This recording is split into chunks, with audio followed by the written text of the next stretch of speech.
ishlar bo'lsa, tasodif qodir ne ishlarga.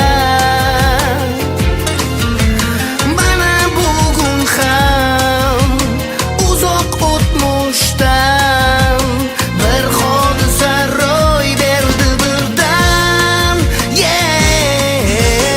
Ulkan temir qush falakdan davom etardi parvozda. Men ko'zlar bilan qarasam, sen axir sen o'sha mening uyqusiz tunlarim, axir sen o'sha yozu kuz qish bahorim, axir sen o'sha avval qanotlantirib erkigim esan. Mayli endi bu muhimmas, axir sen o'sha yoningda jajji qizcha, xuddi o'zingga o'xsharkan yoshligingga, jilmayar menga senikiday ovozi bu mo'jiza, bu mening baxtli parvozim.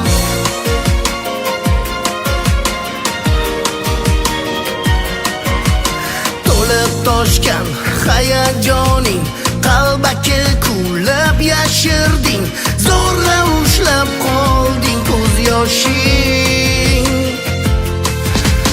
Nima sezdi vujuding, yo qiynaldi vijdoning, olib qochma mendan nigohing.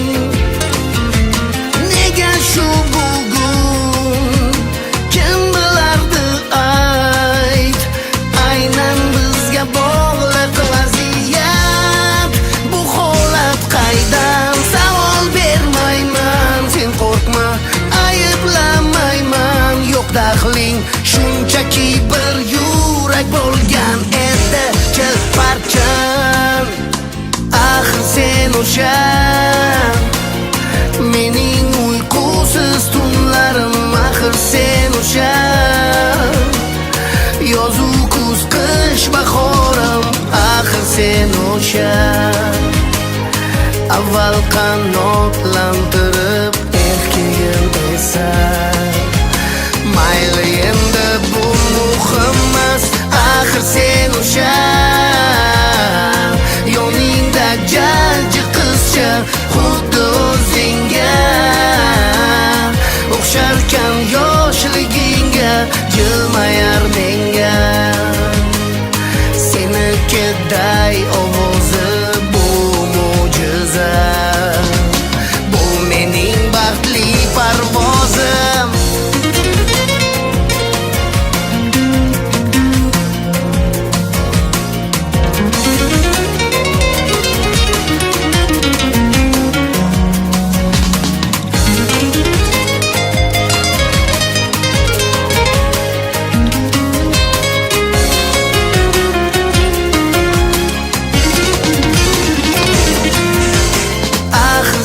O'sha mening uyqusiz tunlarim, axir sen o'sha yozu kuz qish bahorim, axir sen o'sha avval qanotlantirib erkigim esan. Mayli endi bu muhimmas, axir sen o'sha yoningda jajji qizcha, xuddi o'zingga o'xsharkan yoshligingga, jilmayar menga senikiday ovozi bu mo'jiza, bu mening baxtli parvozim, axir sen o'sha